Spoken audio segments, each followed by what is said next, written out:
Shabbat Shalom, amigos. Shabbat Shalom. Um grande Shabbat. Estamos aqui para mais uma Parashá da semana, aqui no canal Israel no Caminho. Eu, Miguel Malak, também conhecido aqui em Beersheba por Mihael Malachi, desde Beersheba, capital do Negev, Israel. Em São Paulo estão meus amigos Sam Stachauer e José Adelso de Moraes. Nós vamos comentar, falar e fazer um bate-papo sobre a Parashá da semana, que é Ekev, que vem da raiz de calcanhar. Continuando. Quem vai falar sobre a Parashá é o meu amigo Sami. Sami, por favor. Shabbat Shalom, pessoal. Um Shabbat de muito Shalom para todos. A Parashá Ekev, ela está no livro de Devarim, Deuteronômio, de 7:12 até 11:25. Também tem uma Haftará em Isaías 49, do versículo 14 até o capítulo 51, versículo 3. E o Brit Hadashah fala em Romanos, de 8:31 a 8:39. Eu quero dizer para vocês, antes de começarmos, de que o nome da Parashá normalmente é a primeira palavra que aparece no texto da Parashá e que daria o nome e que em português seria consequentemente. Entretanto, a raiz da palavra Ekef é como o Miguel colocou, seria alguma coisa ligada a um calcanhar. E eu queria trazer vocês para vários dos versículos que aparecem nesta Parashá, como, por exemplo, Devarim 9, no versículo 10, Moshe diz: Deu-me o Eterno as 2 tábuas de pedra, escritas com o dedo de Deus, e nela estavam todas as palavras, segundo o Eterno havia falado convosco no monte, do meio do fogo, estando reunido todo o povo. Acho importante esse versículo, pessoal, porque fica claro de que quem deu e escreveu as tábuas não foi Moisés, foi o dedo de Deus. E, sendo assim, o texto da Torá é, inegavelmente, autoria do Eterno Todo-Poderoso. Em Devarim 10, 4, diz: Então escreveu o Eterno nas tábuas, segundo a primeira escritura, os 10 mandamentos que ele vos falara no dia da congregação no monte, no meio do fogo, e o Eterno me deu a mim. Quer dizer, tanto a primeira tábua, que foi dada por Deus, mas que Moshe quebrou quando viu que o povo tinha se confundido e fizeram um bezerro, foi refeito, e no capítulo 10 nós vimos a confirmação disso. No capítulo 10 ainda, nós temos uma colocação importantíssima com relação a como ver e receber o texto da Torá. Devarim 10, versículo 16, diz: Circuncidai, pois, o vosso coração, e não mais endureçais a vossa cerviz. Circuncidar é Brit Milá. Só que a circuncisão do coração faz com que o nosso coração passe a ter vida em abundância conforme nos foi determinado quando cremos e aceitamos Yeshua. Por que foi determinado? Porque Yeshua nos disse: você vai ter vida em abundância quando você tiver o meu shalom. E esse shalom vem de uma atitude que nós temos que começar a ter diante de Deus. Nessa visão, nesse entendimento, os aprendizados que nós podemos tirar do livro de Devarim, no meio do Midbar, então, 2 palavras com a mesma raiz, palavra e deserto. Nós, em João, aprendemos de que o Verbo se fez carne, e se ele se fez carne, ele viveu entre nós.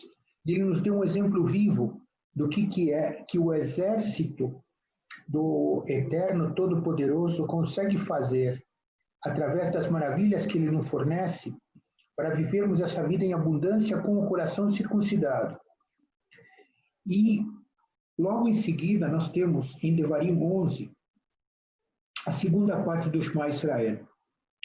Devarim 11, versículo 13 diz: Se diligentemente obedecerdes a meus mandamentos que hoje vos ordeno, de amar o Eterno vosso Deus e de o servir de todo o vosso coração e de toda a vossa alma. A palavra diligentemente, em português, é o equivalente do ivrit, do hebraico, shma tishmeu. Ouçam ouvindo. Ouvir ouvindo é diferente de somente ouvir. É um ouvir para obedecer, para crer, para entender. E, novamente, nós vimos a importância do coração nessa colocação que Deus nos faz através de Devarim 11, quando, de novo, no versículo 18 diz: "Ponde, pois, estas minhas palavras no vosso coração e na vossa alma. Atai-as por sinal na vossa mão, para que estejam por frontal entre os olhos." Aqui nós temos o que a religião judaica, a ortodoxia judaica, nos fala dos tefilim. Mas vejam de que a importância aqui não é necessariamente os tefilim amarrados no braço e nos nossos frontais. Aqui nós precisamos que a palavra de Deus seja viva, eternamente viva em nosso coração. Porque somente se ela for eternamente viva é que nós poderemos fazer aquilo que Deus queria, crescer no deserto, fazer com que a palavra de Deus, que foi dada no deserto, onde o povo andou por 40 anos e aprendeu a depender dele. Só que, na verdade, o aprendizado foi superficial. Eles aprenderam de boca no coração. Eles ouviam com a boca e não com o coração, preso naquilo que Deus tinha dito. Amá-lo de todo o coração, de todo o entendimento e de toda a compreensão, com todas as nossas forças. Essa expressão é que resume aquilo que Yeshua HaMashiach queria nos dar quando ele disse ter a vida em abundância. O shalom que somente Deus, quando está inteiramente mergulhado dentro de nós e nas nossas vidas, na nossa forma de viver, nas nossas atitudes, é que nos traz alegria, nos traz tranquilidade, nos traz grandes e coisas maravilhosas. Essas coisas somente podem vir de quem tem um exército de anjos para servi-lo. Mas nós, se queremos viver para a honra e glória do Eterno, temos que honrá-lo, não somente com a boca, mas com o coração. O que você acha disso, Miguel? Amém, Sami, amém. Palavras, palavras, palavras. As palavras são repetidas. Devarim repete as palavras. As palavras são sempre repetidas e repetidas para nós ouvirmos, ouvindo, como você disse. Para nós ouvirmos, ouvindo. Ou seja, ouvirmos com atenção, ouvirmos com entendimento, ouvirmos de coração, ouvirmos de coração, não é? Que é o decor, né? Decor, decoração. Essas são as palavras de Deus. E Haftará? Haftará cai num profeta Ixauarro, o profeta Isaías. E profeta Isaías, hein? Profeta Isaías, que os judeus não gostam muito, porque Isaías 53, pode ser, está falando de Israel, não sei do que está falando, né? Fica uma coisa assim, um pouco... né? Não sei do que se trata, não estou ouvindo direito, né? Não é comigo, vamos dizer assim, né? Mas Isaías é claro, Isaías é claro. Muitos dizem que o livro de Isaías é um profeta, filho de Amós, que ele profetiza para Israel, e tanto para Israel quanto para Judá. Tanto para Israel quanto para Judá. Tanto para Judá quanto para Jerusalém. Nos tempos de Uzias, Judá, Acás e Ezequias. Ou seja, ele passou por 4 reis. Ele ficou profetizando para 4 reis. E o ano das profecias dele são mais ou menos 700 antes de Cristo. Ou, como os judeus preferem, 700 antes da Era Comum, né? Porque... os dias de hoje, né, da Era Comum, como nós judeus falamos, né? Mas muitos dizem que esse livro de Ixauarro, Isaías, ele não fala para Israel, ele está falando para Israel, mas ele faz profecias de um tempo que virá, de um outro tempo que há de vir ainda. Então ele faz muitas profecias para tempos diferentes. Porque Deus é eterno. Deus é ontem, Raiá, hoje, Irie e amanhã. Né? Ele foi, é e será. É eterno. Nosso Senhor é eterno. Isaías faz essas profecias. Como o quinto evangelho, sendo considerado o quinto evangelho, quem são os evangelistas? Nós temos 2 apóstolos, Yohanan, João e Matatiá, o Mateus. João era pescador, era irmão de Tiago, talvez sócio ou com uma cooperativa com André e Pedro. E Mateus era Levi, filho de Alfeu, que era um cobrador de impostos. Aí ou seja, eles viveram com Jesus, eles viveram com Emanuel, Senhor conosco. Eles viveram com Deus, com Jesus. Eles viveram com Jesus. Eles foram contemporâneos, eles viram as maravilhas que Jesus fez. Aí tem mais 2 evangelistas. Temos Lucas, que foi discípulo tanto de Pedro quanto de Paulo, e Marcos também, que foi discípulo de Paulo e de Pedro. Eles estiveram com pessoas que conviveram com Yeshua. Eles conviveram, ouviram histórias e passaram para a gente o evangelho. Mas talvez o melhor evangelho seja o evangelho de Isaías, de Shauarro, pois ele fala diretamente de revelações de próprio Deus, falando o que iria acontecer e quem seria o Messias. Quem seria o Messias? Então, a gente não dá para entender, por exemplo, sem conhecer o Mashiach, toda a bondade, Isaías 43, 25, que fala assim: eu mesmo, sou eu que apago as suas transgressões por amor de mim, e dos teus pecados não me lembro. Só Deus pode apagar os nossos pecados, as nossas transgressões, somente Ele. E essa parte, Isaías 53, descreve Jesus assim, de um jeito transparente. Isaías 49 a 51, que é a parte que me coube, né? Falar. O que fala Isaías 49 a 51? O que temos? Nós temos em 49, 22. Nós temos em 49, 22. Ele diz assim: e dirás do teu coração, quem me gerou este? Pois eu estava desafilhada e solitária, entrara em cativeiro e me retirara.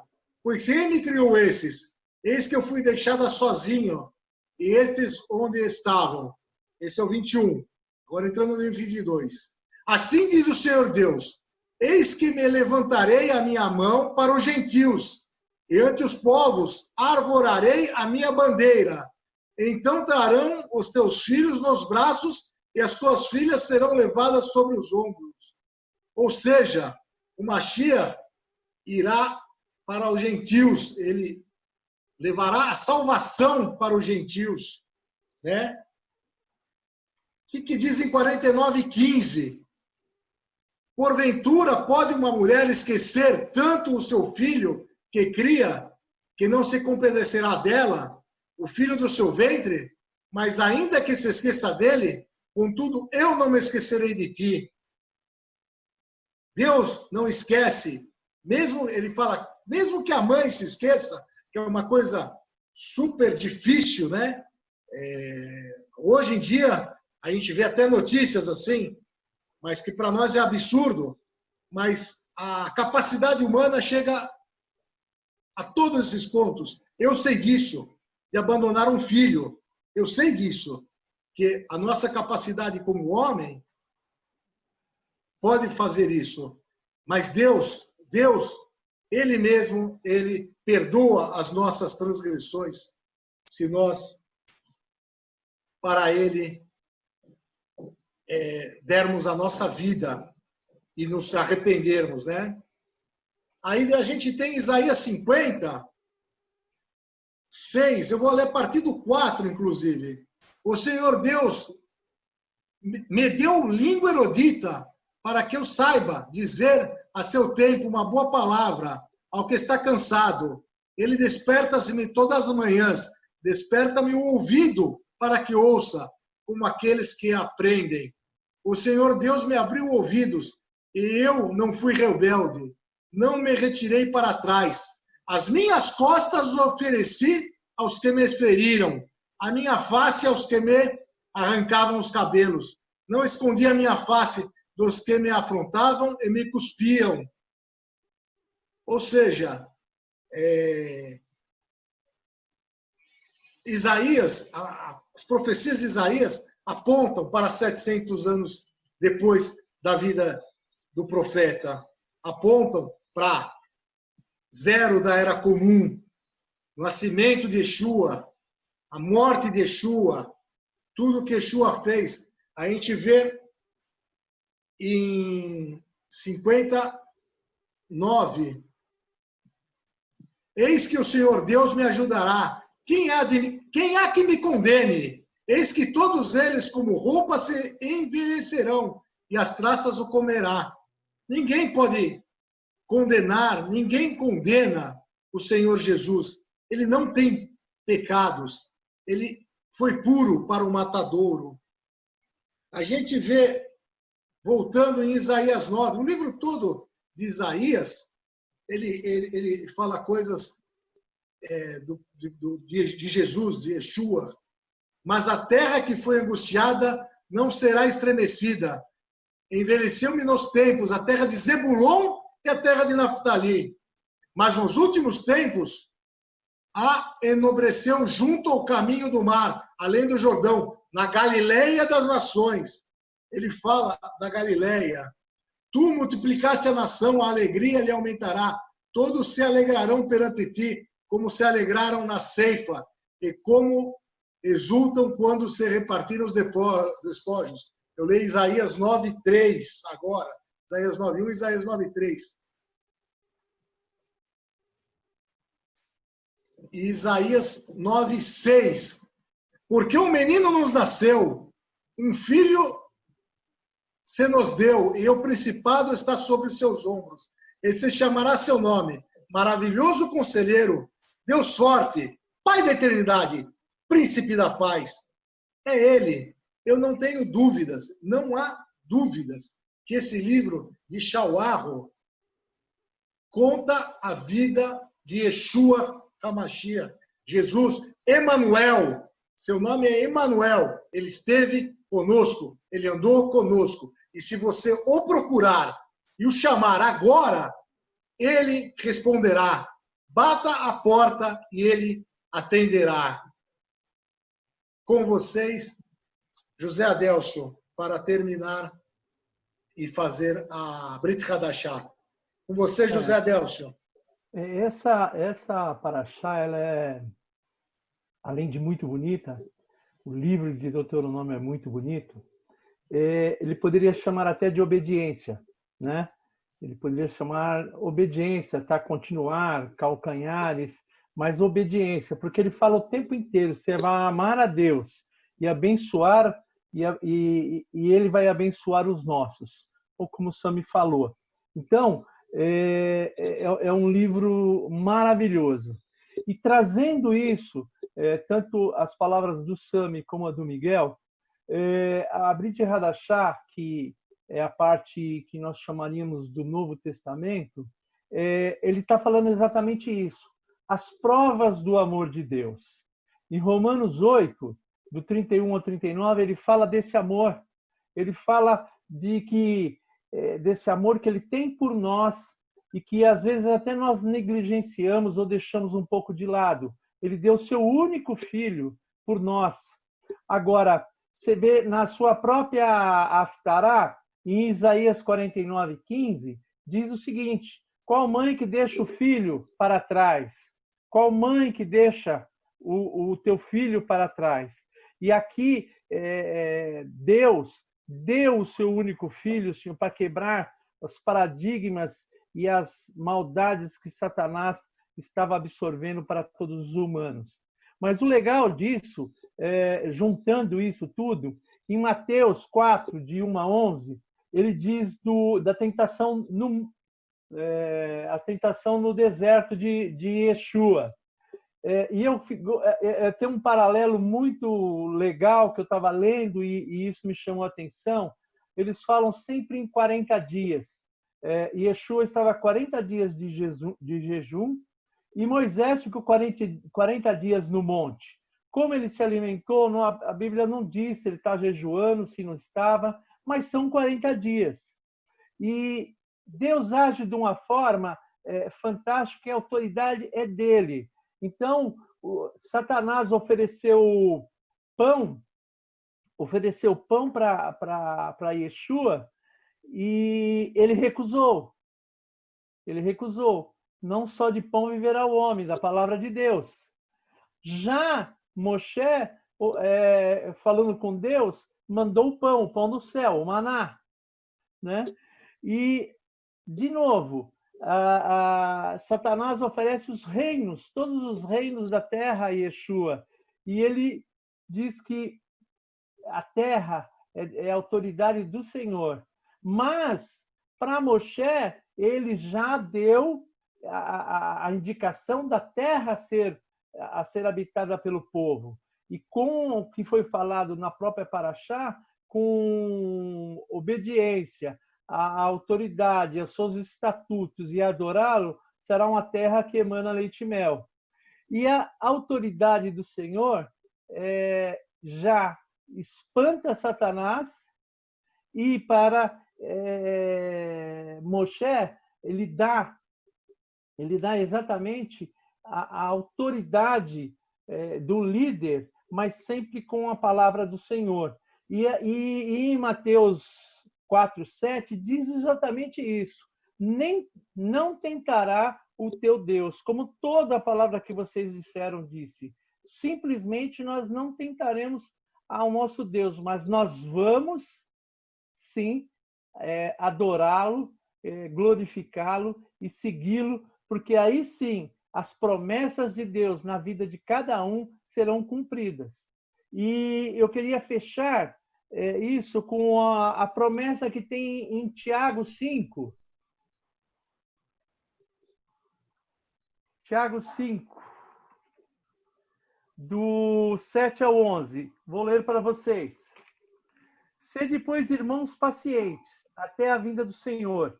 Eis que o lavrador aguarda com paciência o precioso fruto da terra, até receber as primeiras e as últimas chuvas.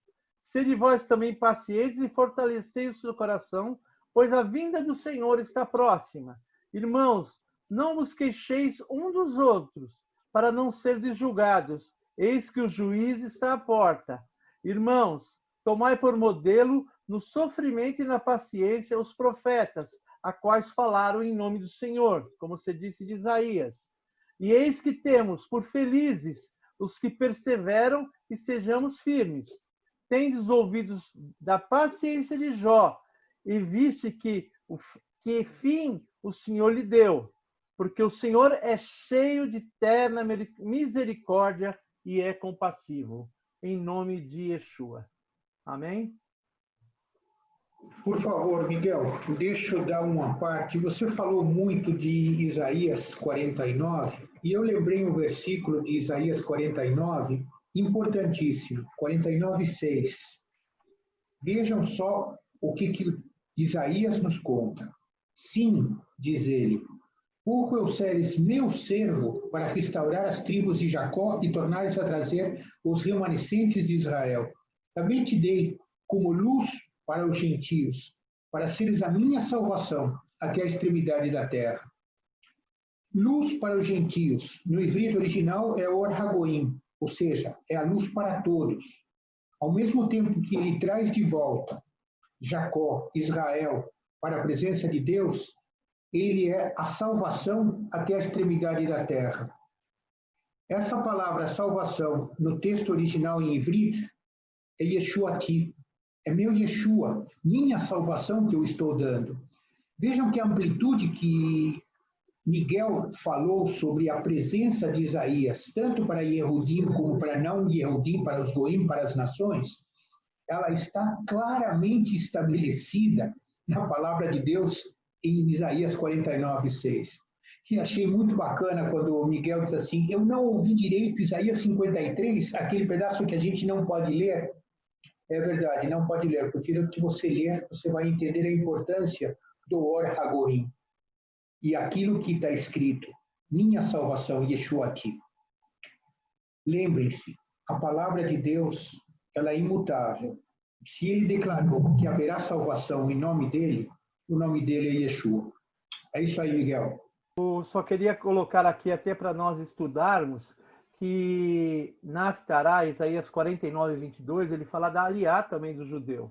Não só dos gentios, como você falou, Miguel, mas da aliá, que é o retorno dos judeus para a terra prometida. É isso. Amém, José. E Sami, vê que interessante. Você colocou o 49:6. Eu já ouvi muita gente falando, muito judeu falando, que Isaías não fala do Mashiach, fala de Israel como um todo. Tal. Talvez seja pelo 49:3. E me disse, tu és meu servo, és Israel, por quem hei de ser glorificado.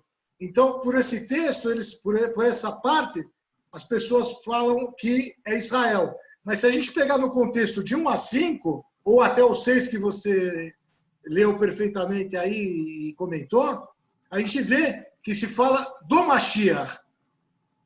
E não tenham dúvidas de quem é o Mashiach. Olha só. Ouve-me, ilhas, escutai-vos, povos de longe. O Senhor me chamou desde o ventre, desde as entranhas da minha mãe, fez menção ao meu nome. E fez a minha boca como uma espada aguda, como a sombra da sua mão me cobriu. E me pôs como uma flecha limpa. E me escondeu de sua aljava. E me disse, tu és meu servo, és Israel, aquele por quem hei de ser glorificado. Porém eu disse, debalde tenho trabalhado, inútil e veemante gastei as minhas forças. Todavia o meu direito está perante o Senhor, e o meu galardão perante o meu Deus. E agora diz o Senhor, que me formou desde o ventre para ser o seu servo, para que torne a trazer Jacó, porém Israel não se deixará ajuntar. Contudo, aos olhos do Senhor serei glorificado, e o meu Deus será a minha força. Ou seja, é todo o ministério de Jesus na primeira vinda dele, há 2000 anos atrás. E depois veio 49:6. Disse mais, pouco é que sejas meu servo para restaurares as tribos de Jacó e tornares a trazer os preservados de Israel. Também te dei para a luz dos gentios, para serem minha salvação, até a extremidade da terra. Ou seja, é como aquele profeta Simão disse, né? Despede teu servo, Senhor, pois já vi a tua salvação. Luz para os gentios e glória para teu povo Israel. Assim, de que a grande maioria das Haftarot, se você for olhar a sequência das Haftarot, e Isaías, Yeshayahu, como você diz, é realmente quem mais aparece. É um dos profetas que nós temos que olhar com toda atenção pela quantidade de informações que ele nos oferece. Amém.